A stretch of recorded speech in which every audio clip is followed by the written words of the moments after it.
नमस्कार।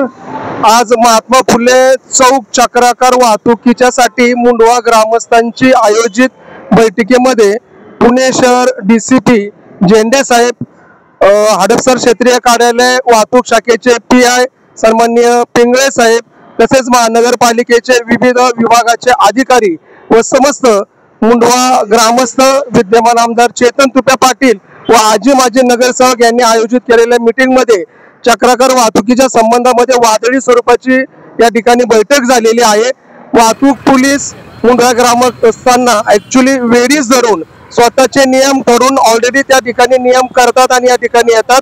त्यांनी विश्वासात घेऊन ग्रामस्थांची चर्चा करून जर विषय घेतले तर वाहतूक कोंडी निश्चित सुटण्यासाठी या दृष्टिकोनातून आजच्या बैठकीमध्ये त्यांना रिक्षावाल्यांची आरेरावी आणि रिक्षांचा ट्रॅफिकची समस्या, त्याचबरोबर बाहेरून आलेले भाजी व्यावसायिक ते फुटपाथवर भाज्या मारतात, तसेच आपल्या प्रत्येक ठिकाणी फुटपाथवर व्यवसाय करणारे गॅरेजवाले, भंगार दुकानवाले यांच्यामुळे सुद्धा मोठ्या प्रमाणात वाहतूक कोंडी होते। त्या बाबतीमध्ये त्यांची वाहतूक कोंडी, त्या ठिकाणचं अतिक्रमण, रिक्षावाल्यांची आरेरावी व भाजीवाल्यांची सुद्धा त्या ठिकाणची दुसऱ्या ठिकाणी सोय करण्याच्या संदर्भात चर्चा झाली। प्रायोगिक तत्त्वावर त्यांनी 15 दिवस माहिती, पण ग्रामस्थांनी विषयामध्ये 2 ते 3 दिवस खूप झाले किंवा 1 दिवस सुद्धा प्रायोगिक तत्त्वावर झालेला आहे।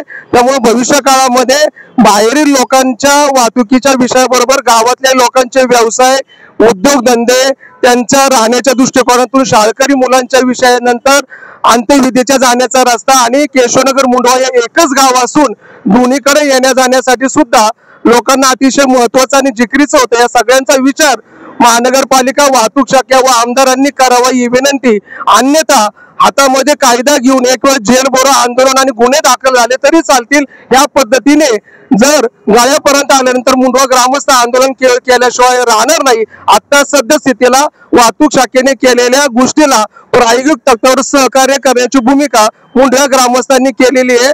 त्यांचं सौजन्य भूमिका पाहून येणाऱ्या काळामध्ये मुंडवेकरांना दिलासा द्यावा अशी अपेक्षा आम्ही ग्रामस्थांच्या वतीने करतो।